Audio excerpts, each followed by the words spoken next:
I'm glad to have you, bro. Glad to have you, my Glad man. to How be you on. doing? It's a pleasure. Yeah, glad to have you, man. All right, so I was just giving the people, my audience, a little bit of background of who we are, what we do, and just in case. And I want to thank you for making out time to be with us this afternoon. It's a hot day here in Maryland, Yes, it is. so we're good to go. Let's fire straight up. Jason, man, you are a dynamic guy, awesome entrepreneur. You've been through a lot, and here you are, where you are now, giving back inspiration, giving back life service to people. Um, um, I know for the most part, I know your heart because we used to be boys in Baltimore doing our thing for the Lord. Yeah. Um, and and now you've grown as a businessman. I Mhm. see your work, I see your passion and everything that you do. Tell the audience a little bit about who Jason Tull really is, the guy himself. Okay. Where do I begin on that? Anyone, man, you can start anywhere. Um, I'm an artist at heart, so like everything is sprung from that. Um, and as far as me as a person, um, I'm a father, and I love my kids very much. You know, everything I do is centered around them, and gosh, I don't even know what you want me to say. I don't even know where to begin. There's so much to That's say. all right. Okay, that's okay. I'll interject. Let's start with that. You're an artist at heart. Yes. At the heart of everything you do is art. So tell us more about your art. Where do you get your inspiration from your art? Let's Okay. start with that. So,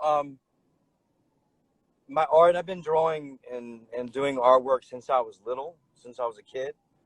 And some years ago, when I had got saved, I had found a new, like a birthplace for my art. Like it was a point in my life where um, I was able to really express myself through my art, and I started getting into cutting hair as well, and that was kind of like an accidental thing, if I could say it like that, where people started seeing what I could do with clippers, like in a natural sense, and they wanted me to cut their hair. So everything kind of started from that, and my inspiration comes from God because for a long time I put the artwork down, and then it when I gave my life to the Lord, it like birthed that all afresh and anew inside of me. So everything is based off of that. And as far as other inspirations, I find inspiration in a lot of different artists. I'm a lover of art. I like art from different, walks of life, different artists, and it all speaks to me in a certain kind of way. So, and a lot of the inspiration that I find as well was from just things I went through in my life. You know, you go through situations in your life, and you go through seasons of change, and you have seasons of joy and seasons of heartache and things like that.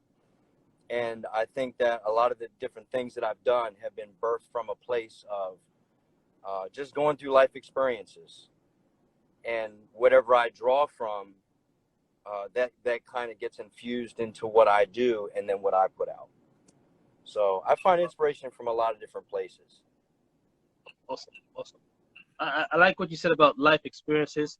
One thing I've come to learn about life experiences is that these challenges, when they do come, they're not pretty. They're not pretty challenges at all. Right. But you see, it's these challenges are the things that draw out the faith, draw out the power that is in us to overcome.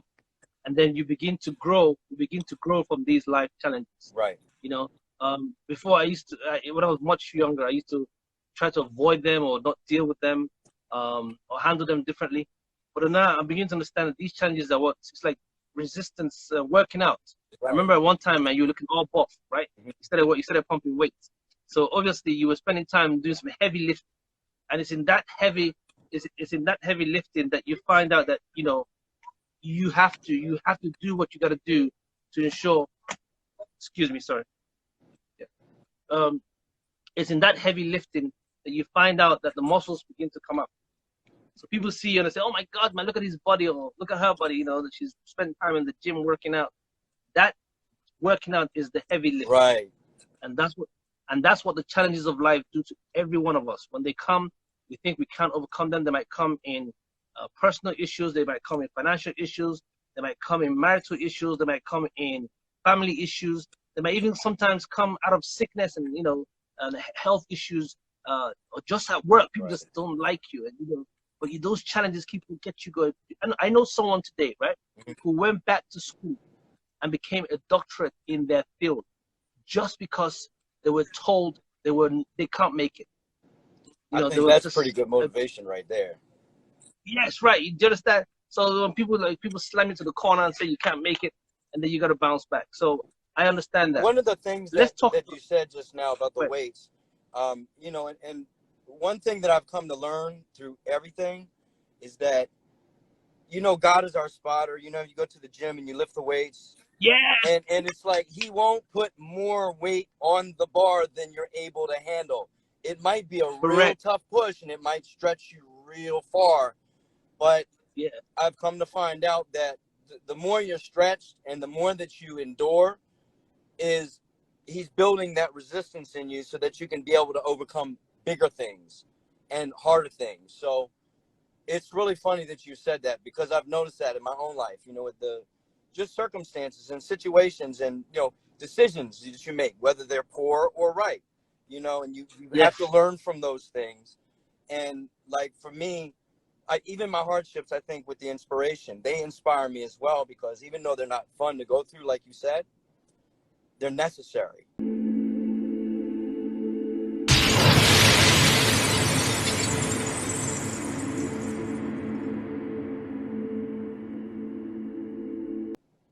And all the Right, time right. that we see what we want to be in our own minds, maybe the vision that God has given us, it doesn't come overnight.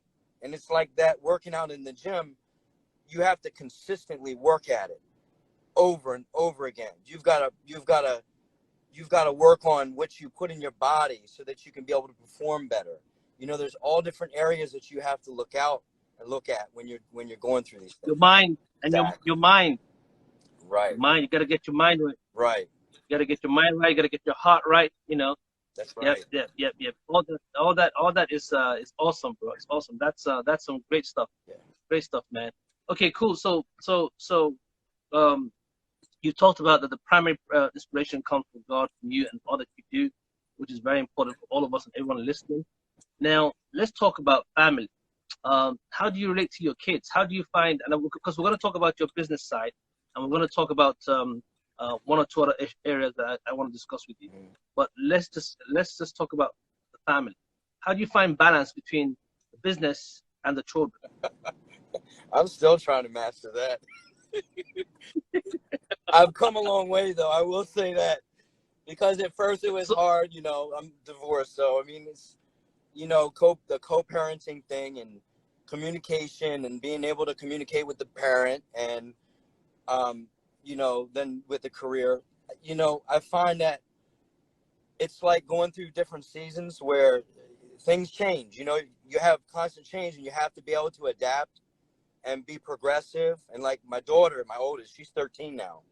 Um, wow, yeah, Michaela's time flies. 13 now, and she's going through the teenage phase. So that's a whole nother challenge by itself.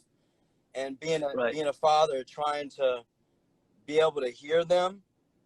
I've got three children now, one 13, one 9, and one 2. So in such a spread, it's like knowing I gotta constantly try to figure out and kind of read and feel with my intuition as I pray about it, how I'm supposed to deal with my kids. I got my middle child, he's on the spectrum. So that's a whole nother world right there that I have to deal with. So in between right, balancing his meetings with the program that he's in, and then my daughter right. going through her teenage years, and then I've got a toddler. I'm dealing with all these different phases of walks with three different children. So I'm constantly trying to find balance. I don't know if there's any way that you can. I mean, I think that you can master it, but I think that it takes a long time to learn how to master. Some people I've seen, it So just comes so naturally, but you know, when you started out, which one suffered? The kids suffered or the business suffered? I don't know. I think that the kids suffered more because I was trying to build a business. Um, Being self-employed, it takes a lot to go into the work that I do, and it's not the same as punching in a clock and working nine to Right, right, five right. or whatever the hours are for somebody else.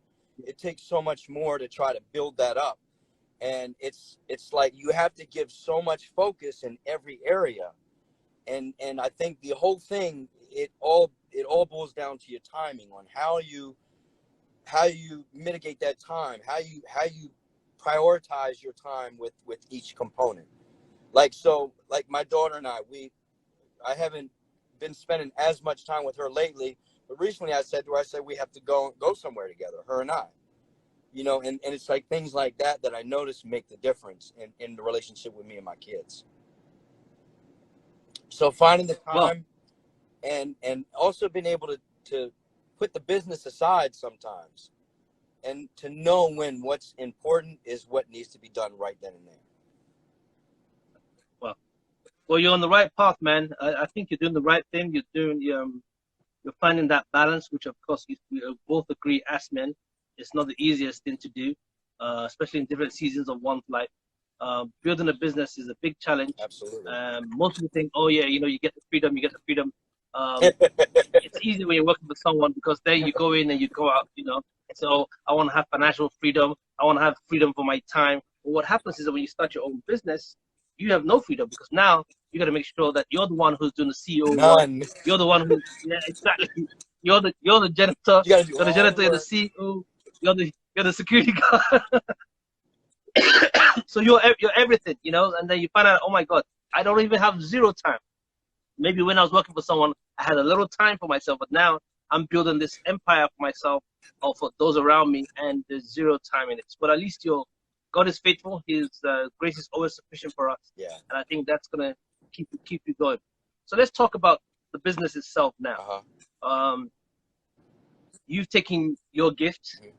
and you've turned your gifts into a business. Absolutely. Cutting hair, Charm City Barbers. Yes. Um, the Charm City there is the name for Baltimore City. That's what we call Correct. Baltimore City. Yeah. So, knowing it or not knowing it, you have actually declared into the atmosphere prophetically that my business is going to be the biggest barber shop in Baltimore City. You didn't I've realize it. never looked at it that way, but I Hey, do bro. feel because of the name by itself, Yeah. it brings a pretty big attraction. A lot of people have said, like, how did you find that name?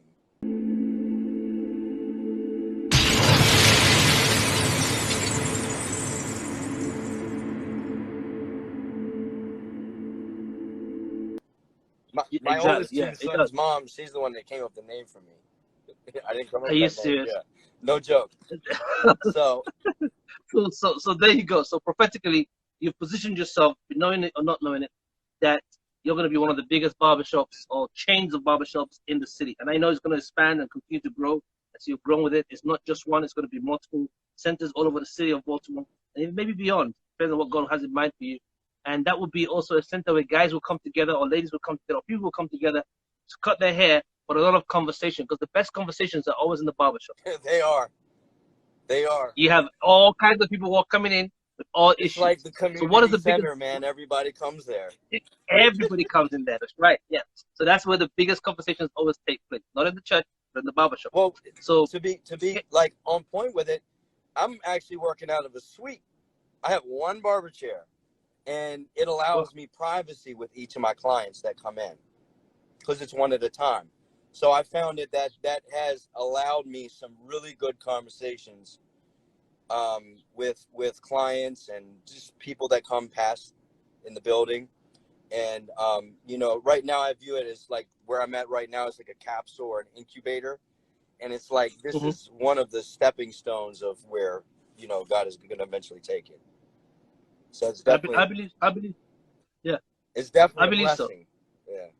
It is, and it's also an opportunity to also talk to people. Talk to Absolutely. people. I'm using that word very loosely, talking to people, because we don't want to go. I have audience from all backgrounds, so I'm Right. just going to keep it as talking to people, right? What kind of people do you normally find on your chair? Everyone. I get all different types of people. I get. What kind of race? What kind of race do you normally have?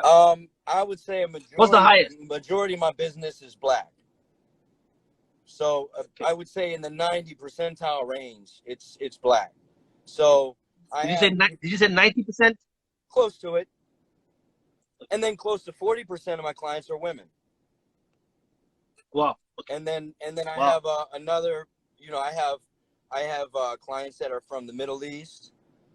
From Israel. They're Arabic or Latino. Um, Right. so I have people from all walks of life come sit in my chair. If you ever checked Okay. on my page, So you will see it's mostly black people, but then you have like other people in there as well, other ethnic backgrounds. So there's a bit of diversity in the page. right now, when they sit on your chair, it's conversation time. Here you are, a Caucasian barber Uh-huh. that has mastered the black hair, because that's why they're coming to you. If not, they will not touch you. You know how your folks are. You know how all you black folks are, right? So you know how you are. So Hey they will man, come to you. I wouldn't So be staying that, afloat if it wasn't for my clients. I'm telling you, they have been a blessing to me. My clients, of course, listen, my clients have been everything to me since I started, because without them, there's no way I'll be able to do what I'm doing. awesome. So based on that, what kind of conversations do you normally have Oh, all kinds. with everything going on in America, for instance, or around the world? How does that play with you? Well, I mean, if you're comfortable, you're not. a lot lately is dealing with the effects of the coronavirus and the quarantining, and the challenges that we experiencing either in business or like just being able to pay bills, or from the factor that the kids are out of school, and the kids have been out of school for quite some time. A lot of parents are finding that very challenging. So lately, those have been the main topics, and of course, politics. A lot of people say don't talk about politics in the shop, but I don't know. I mean, as long as it doesn't get out of hand, and everybody's respectful, I don't see it a problem. So we talk about all kinds of things. So with the COVID-19 thing, how has that impacted your business? Uh, well, as far as being out of work for at least a couple months that I had to deal with, I didn't have the income coming in like normally. But in that time period, I mean, when I tell you I was praying, and God, through every step of the way, like when I needed the money for different bills and things like that, God would always send some kind of way that I would have the money, whether it was through somebody that I knew, a client, a friend, family member, and other different things that I could do. Um, and it also allowed me to kind of gather together some of the artwork that I had done over the years, and try to revamp and really refocus some areas in my life that I needed to refocus. Well, So, I mean, it's amazing. Go ahead. Go ahead. I would say it wasn't all bad. It was actually, you know, not to downplay the deaths and the suffering that everybody's had, but I think that I found a lot of blessing in this downtime that I've had. And I know in the beginning, before all this happened, a lot of I was sending up a lot of prayers, because I wanted to spend more time with my kids. So voila, I got more time with my kids. It wasn't the way I expected it would be, but it was more time with my kids. And I was able to take a lot of time with them and just, get some good quality time with them.